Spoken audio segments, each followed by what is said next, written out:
you know, sometimes like getting your early win early in the pool, sometimes that can be like one of the hardest fights. Imagine you said, yeah, I want in my pools match I played JDC early, like in second round. Yeah, like, yeah. What? Uprising. But what the thing is, like, you say Uprising, it's Uprising, but it's also just like that's tournaments out here, man. That's not in Asia, yeah. In Asia region, it's just like that. You know, it's really easy to get hung up, like thinking about, oh man, the seeding, bro, the pools are so stacked. Bro, that's just how it is here. You come to a tournament out here, you go to tournaments in Japan, you go to like, hell, the Philippines. What, Chanel lost Chanel lost in pool? Like, bro, you gotta like, that's just how it is. Yeah, and it's just different. And you know, it's interesting that you bring that up too, because like talking to Cherry, hey, look who's stepping up. I was talking to this guy about it. It's kind of interesting because he brought it up yesterday. Was like, he said he felt like the scene in Korea amongst younger players. This has been a struggle across all of Asia, mind you, but I'll get to that. It's kind of becoming difficult to get them to get out and compete like that. And one reason why, and I said, you know, I kind of feel the same way about what I see in Japan. It happens, but it's like on a much smaller scale than maybe what you were used to 10 years ago, 15 years ago. And one reason why is because compared to the West, I feel like in Asia, maybe like some areas are exceptions to this, right? Maybe like the Philippines is an exception because you see how like how many people ride out there for Rev Major. It's mad. But the pot monster culture, you know. So like for example, I'm green rank, right? But I'm still willing to put my whatever entry fee in, test myself, see how much better I've gotten in the past 6 months. I'm not 100% confident that I'll win, of course, but I'm still willing to try and play. Whereas some regions out here, I feel like they've kind of developed this like a lack of that pot. Well, developed a lack. I can literally tell you, EU is literally like that.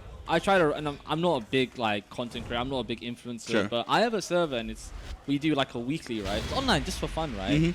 And I tell people, oh, you know, I have an event, and the first thing they ask me is like, what's the prize?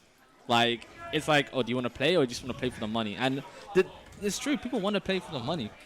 They want to go to these smaller tournaments or online events and just win and just piss off. I understand. I just personally can't relate. Like, my thing is just I think people have different, you know, ways of looking at the game, innit? Suppose. But I don't agree with it. But and I'll tell you something I didn't agree with. When the 2-3 years of psyoping that Tekken Twitter did on me, telling me that this character was bad. CBM on Noctis, bruh. Wow, man. And he has had a hell of a year with this character. Holy shit. Like, he's won. Make it make sense, man. Make it make sense. So let's break this down, you know. I guess Takedown, he done really well, right? Came top 8, I believe. Done pretty decently. But then he pretty much Cape Town Showdown. What else? ATL. He won one of the ATL. He did really well in ATL. But he also had that big win over Arslan Ash in South Africa. Was it South Africa? Yeah, it was one of those tournaments. Yeah, Cape Town. Yeah, that's South Africa. And then he also won the Indian Master event. That's true. Yeah. Yeah. So home and all I feel like me, Spag, and we were talking about this, and it feels like because I wasn't there for the what's called Echo Fox era. Sure. Right? I didn't know what that was. But now it feels like this is the KDF era. We see Ulsan winning all these tournaments in Korea, in ATL. And that was one reason why, too. Yeah. CBM, in general, when he plays this character, it's really interesting. He's against a lot of opponents. He plays like less than 7%, 8% of the move list. Yeah. But you see, like, against NokdanLars, he's kind of opening up a little bit more, using a lot more back to safe mids that are that fast at, 14 frames? That you could just confirm into 35 damage like that. You don't have to take risks. And look at how far they hit. And it complements the rest of his toolkit. You complain about these lows that this character has, then you get clipped by them. Then you get clipped by the mid-high, safe mid-high like that, up against the wall, into a floor break. You're getting picked up by the down 2 follow-up. And just like that, CBM up 1 game. Yeah, I think Arslan, we went to the Palace before we came. It's pretty nice, by the way. Oh, yeah. Yeah, it's really cool.